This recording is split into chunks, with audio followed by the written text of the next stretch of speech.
ಬಾಲನ್ ಅನ್ನುವಂಥ ವಕೀಲರ ಮೂಲಕ ಇವರೆಲ್ಲರೂ ಒಗ್ಗಟ್ಟಾಗಿ ಈ ಹೋರಾಟವನ್ನು ಮುನ್ನಡೆಸುವುದರಿಂದಾಗಿ ಈ ಸಲ ಏನೋ ಸತ್ಯ ಹೊರ ಬಂದಿದ್ದ, ಮಂಜುನಾಥನೇ ಇವ್ರನ್ನೆಲ್ಲ ಒಂದು ಮಾಡಿದಾನ ಅನ್ನುವಂಥ ಮಾತು. ಯಾಕಂದ್ರೆ ಯಾವುದಕ್ಕಾದ್ರೂ ಅಂತ್ಯ ಇದ್ದೇ ಇರ್ತದೆ, ಆ ಅಂತ್ಯ ಯಾವುದಾಗ್ಬೋದು.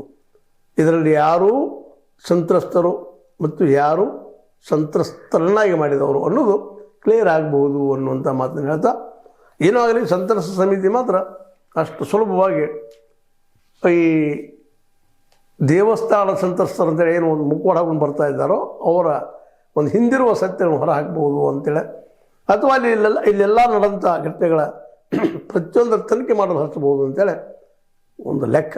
ನೋಡ್ರಿ ಏನಾಗ್ತದೆ ಇದಕ್ಕೂ. ಯಾಕಂದರೆ ಎದುರಾಳಿಗಳು ಸಾಮಾನ್ಯರಲ್ಲ.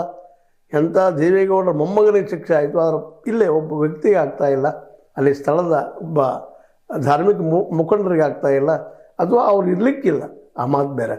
ಒಟ್ಟಾರೆಯಾಗಿ ಸಂತ್ರಸ್ತರ ಸಮಿತಿ ಇವತ್ತು ಈ ಒಂದು ರಣಾಂಗಣಕ್ಕೆ ನ್ಯಾಯವನ್ನು ಹುಡುಕುವುದರಲ್ಲಿ, ನ್ಯಾಯ ಕೊಡಿಸುವುದರಲ್ಲಿ, ಹೋರಾಟ ಮಾಡುವಲ್ಲಿ ಇದು ಮುಂಚೂಣಿಯಲ್ಲಿ ಬಂದಿದ್ದು ಹೊಸ ಬೆಳವಣಿಗೆ. ಇವರಿಂದೆಲ್ಲ ಈ ಸಂತ್ರಸ್ತರಿದ್ದಾರೆ. ನಾಗರಿಕ ಸಮಿತಿ ಆಯಿತು, ಅದೇ ಕಾಲಕ್ಕೆ ಈ ಒಂದು ಏನಪ್ಪ ದೌರ್ಜನ್ಯ ಸಮಿತಿ ಆಯಿತು, 74 ಕೇಸ್ ಹಾಕಿದವ್ರ ತನಿಖಾ ಸಂಸ್ಥೆ ಆಯಿತು, ಮೈಸೂರಿನಲ್ಲಿ ಒಂದು ದೌರ್ಜನ್ಯ ಹೋರಾಟ ಸಂಸ್ಥೆ ಅದು ಅವರಾಯಿತು. ಎಲ್ಲರೂ ಒಗ್ಗಟ್ಟಿನಿಂದ ಮಾಡುವ ಈ ಹೋರಾಟಕ್ಕೆ ಯಶಸ್ಸು ಸಿಗಲಿ ಅನ್ನೋದು ನಮ್ಮೆಲ್ಲರ ಬಯಕೆ. ನೋಡ್ರಿ ಏನಾಗ್ತದೆ ಅಂತ ಹೇಳ್ತಾ, ಇದು ನೀವು ಲೈಕ್ ಆಗಿರೋದು ಲೈಕ್ ಮಾಡಿ, ಶೇರ್ ಮಾಡಿ, ಕಮೆಂಟ್ ಮಾಡಿ, ಜೊತೆ ಸಬ್ಸ್ಕ್ರೈಬ್ ನಿಲ್ಲಿಸಬೇಡಿ. ನೀವು ತೇಜಿದ್ದಾರೆ ಇದು ಸತ್ಯದ ಕೈಗೊಂಡು ವಂದನೆಗಳು.